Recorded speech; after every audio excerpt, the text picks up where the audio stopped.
Yeah. an article. How open-ended is that? Do they really write an article? Or? No, because it's basically that you kind of in the first 75% of the game you interview different sources, and the dynamics are that you have a certain amount of time, and every time you interview something you use time, and if you ask bad questions or irrelevant questions, then you spend time on irrelevant stuff, and you tend to get less statements and arguments. And when you then get to the final interview, you kind of use those arguments at the right parts, and that makes the person reveal more stuff, and then that kind of makes for a different article. But you don't, in reality, write anything yourself. The way that we usually do that is that we then basically have the student assignments where you have different essays that you write in actually, just on paper, basically. So you have a set of questions and a set of answers. In the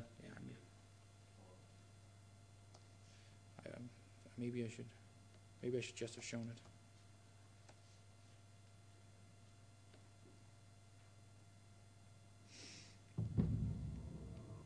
I'll just let this load. While this, and I take another question, then I can just quickly show you. Yeah. Can you tell us what the development time and development cost?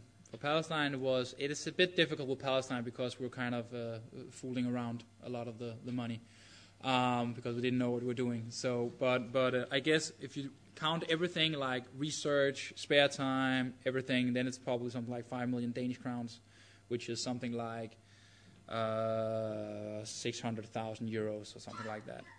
And if you look at the Latin one, that's that's probably half. So that's 300,000 euros. Maybe even less, actually. Was there a question? Yeah? You just referred to the cycle of gold, but also involved our learning styles. If I understand your scheme correctly, then the decider is most appealed, but how about reactions of the other learning styles? Did you do any research about that? I have to get the last part of it. So you're talking about the Kolb cycle and the research on. Learning styles, because gold is very important to learn. Yeah. Is there some information? We haven't done that much research on the learning styles, unfortunately. I think we're probably going to do it in a new research project that we're involved in, but not that much yet, no. I mean, most teachers kind of find it that, on an intuitive basis that this is really good for different learning styles, but we haven't any beyond anecdotal. Yes? Before designing the game, did you spend much time with teachers and schools to know what their requirements were, or is it a game that you started presenting to schools and teachers as soon as it was made? Yeah. The Palestine one was more extensive in involving teachers and students and prototyping and testing throughout the first 3 months, 6 months, and then basically throwing out everything after 6 months. The Latin was a bit less. Actually, we mostly in the Latin one did it for the last 3 months, where we had something to kind of an actual game to interact with, and then we made a number of changes during the last 3 months to make it better, easier, more relevant, and for teachers and students. And we basically started with the Latin one. It was like we started with pairs, and then we grew it up to classroom at the end of the testing. Where in the Palestine one, we actually did it the first 3 months. So it was a bit different in that sense.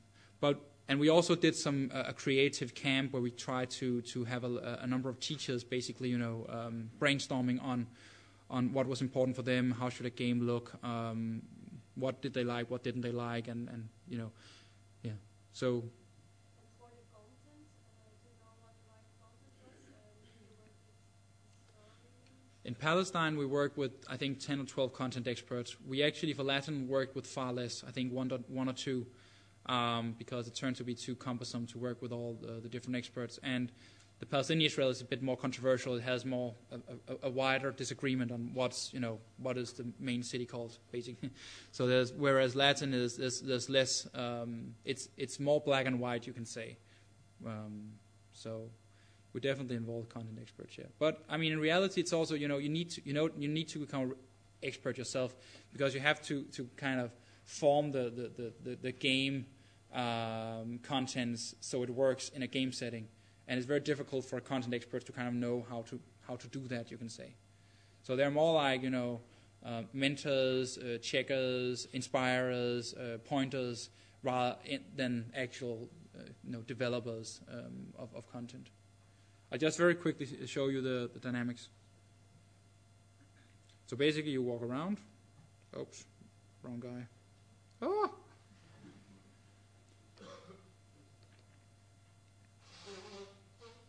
But basically, as you can see up here, there's a time frame, almost 3 o'clock, and the final interview is at 8 o'clock in the evening. So every time I do something, I spend time. Then I also have a number of arguments and statements, and I find statements around in the world, and that kind of ticks up. And certain statements then can be combined into arguments. And when I feel that I'm ready,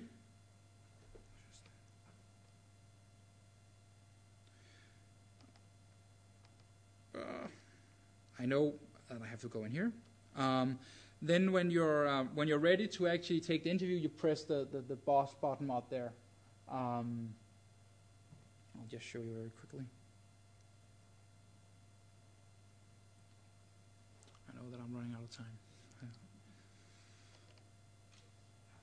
But basically, when you interact with people, they say something, and then you have different choices you can make. So you can ask them different things, and as you can see, you kind of spend time. So if you ask about irrelevant questions or spend time, chit-chatting too much, then you won't get the better arguments, you won't get to the better sources, and that will make it more difficult for you to conduct the final interview.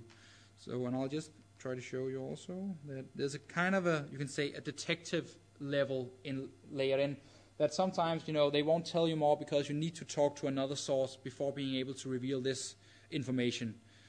So you have to kind of go out and find who can kind of support this story before he will also chip in.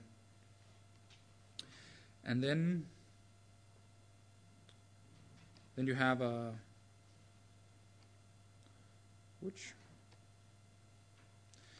journal that kind of helps you with, working out what arguments are you looking for and what statements do they consist of.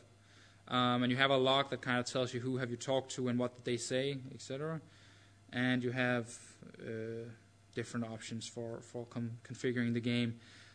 I'll just show you. Now I don't have any arguments yet, as you can see, so it's going to be a bit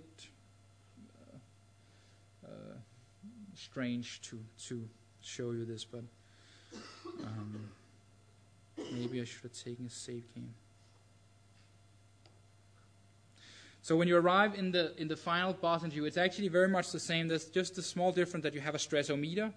So every time you and you have your argument list here, which is now empty, but would then have like there were found pollution in a river that had your brand on it, and then he can tell you something, and then when he tells you something, then you can say, okay, I don't believe what he's saying, and I use the argument. And then it's really up to you to be able to use the right argument based on what he's saying and your knowledge about the situation that you have collected up to that point. And if you are successful, the stressometer goes up, and then you kind of, you can say, rattle his cage, and he says more stuff that he would have said otherwise. That's basically I'll just click very quickly, sure. And then it finishes with, a final score. I'm here if you have, more questions later. Okay, thank you, Simon, for that nice talk.